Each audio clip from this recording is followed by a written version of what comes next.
Greetings to you all. It is very important for us to always check the glucose level at all times, and we should make sure that it falls within the range of 70 to 100 mg/dl.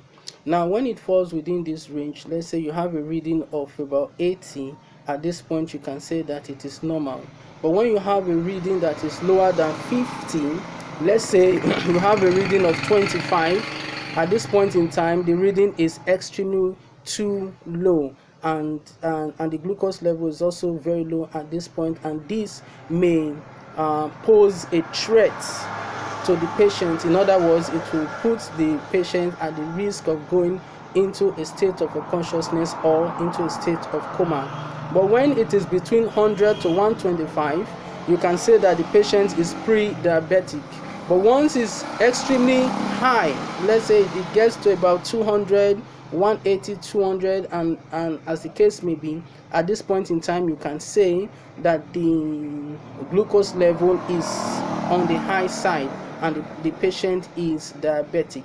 Now, diabetic is actually a condition whereby the pancreas is unable to produce insulin.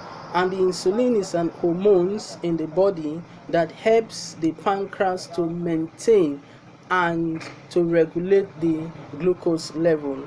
It is also important for us to note at this point that diabetes does not really come from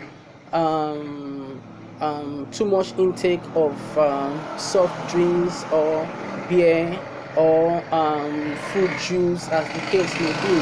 That diabetes may also come from the food we take, much of carbohydrates. We should also know that this starch is also sugar is also stored in the body in the form of glucose. So this is the more reason why I am still backing on this campaign on the importance for us to have good health. Health is wealth, and wealth is health. It is very important for us to always check regularly so that we should be able to know our state. Because if you don't check regularly, how would you know that the glucose level, glucose level in the blood is too high? And how would you know if the glucose level in the blood is too low, that will pose what serious threat to us? It is not written on your face, not until the test is done. Please, if you don't have the simple apparatus in the home to check these, I would strongly advise always go to the hospital to do a check.